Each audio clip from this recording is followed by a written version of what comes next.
अधिकांश हिस्सों में गर्मी अपना कहर बरपा रही है। कहीं जल संकट तो कहीं गर्मी में बिजली कटौती की मार है।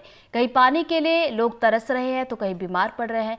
बिलासपुर में भी तापमान 40 डिग्री के पार जा चुका है। देखिए बिलासपुर से दुर्गा प्रसाद की एक खास रिपोर्ट।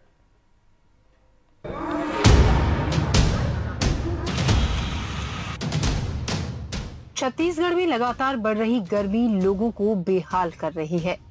बिलासपुर में सूरज की तपिश दिनों दिन बढ़ती जा रही है। बिलासपुर में पारा 46.4 डिग्री सेल्सियस तक पहुंच गया, जो बीते 5 वर्षों का अधिकतम तापमान है। मौसम विभाग की माने तो आने वाले कुछ दिनों में गर्मी से राहत मिलने की कोई उम्मीद नहीं है। बिलासपुर शहर का जो सबसे अधिकतम तापमान रहा है वो 46.4 डिग्री सेंटीग्रेड रहा है। मई 2024 का सबसे अधिकतम रहा है 28 तारीख का, अभी तक का सबसे अधिकतम। इससे पहले पिछले 5 सालों में इतना तापमान नहीं गया है। उससे पहले 2017 में 49.3 डिग्री रहा था, वो अभी तक का रिकॉर्ड तापमान दर्ज किया गया है बिलासपुर का। उसके बाद 2019 में 40.2 डिग्री सेंटीग्रेड गया था मई महीने में 25-26 तारीख को, जो इसके करीब था।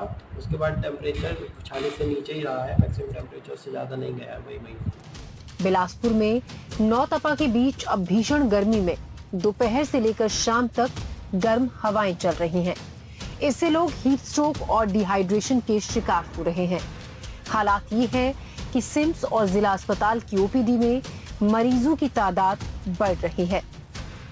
सभी जो हमारे अंतर्गत आने वाले सरकारी और निजी अस्पताल हैं, उन सभी के लिए गाइडलाइन जारी कर दिया है कि मौसमी गर्मी के कारण जो मौसमी बीमारियां हो सकती हैं, हीट वेव हो सकती है और हीट एग्जॉशन होता है, जिसके कारण डिहाइड्रेशन की स्थिति आ जाती है, इलेक्ट्रोलाइट इम्बैलेंस हो जाता है।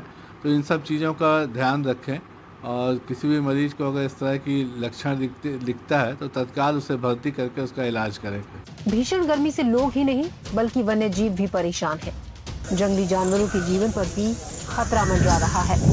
हाल ही में कोरबा जिले में एक तेंदुआ हीट स्ट्रोक का शिकार हुआ, जिसे रेस्क्यू कर बिलासपुर के कानन पेंडारी जू लाया गया और वहां इलाज के दौरान उसकी मौत हो गई।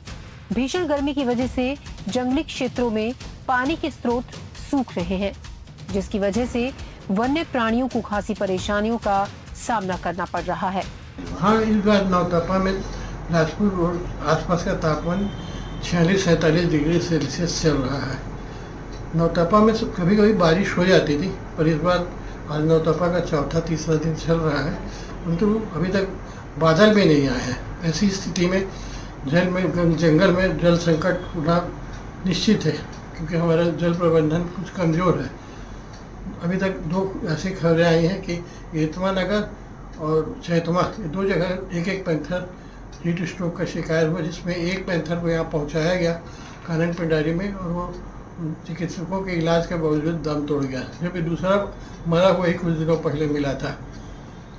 हम वन्य प्राणियों के लिए बहुत पैसा फंड खर्च करते हैं, परंतु उसका नतीजा हमें नहीं मिलता। बहुत सारे सोसर बनाए जाते हैं और वो सोसर बड़े बड़े न होकर छोटे बड़े होते हैं। कभी कभी 2 सोसर अगल बगल बना देते हैं, कभी नाला भी वही है और सोसर भी वही है। तो ये सब जो चीज़ें हैं, इनसे वन्य प्राणियों को सही फायदा नहीं मिल पा रहा है। अगर सोसर अच्छे रहें, जल स्रोत सूखे ना, तो कम से कम वन्य प्राणी जो है वो अपने जंगल में ही रह लें और पानी पी लें। होता क्या है कि पानी की कमी से वो गांव की तरफ आते हैं और वहाँ गांव वाले उन्हें कुत्ते से दौड़ा के शिकार कर लेते हैं या भूखे प्यासे मर जाते हैं, पर गांव तक नहीं पहुँच पाते हैं। वन विभाग को चाहिए कि वो इस समय मुनादी कराए और वन्य जीवों को बचाने के लिए एक विशेष अभियान चलाए। अन्यथा जितने भी वन्य जीव अभी छोटे पैदा हुए होंगे या होने वाले हैं, इन सबको खतरा होगा। गर्मी से देश भर में लोगों की जान भी जा रही है। देश के कई हिस्सों में रेड अलर्ट जारी है। ऐसे में जरूरी है गर्मी में अपना खास ख्याल रखने की। बिलासपुर से दुर्गा प्रसाद मृधा की रिपोर्ट, एनडीटीवी मध्य प्रदेश छत्तीसगढ़।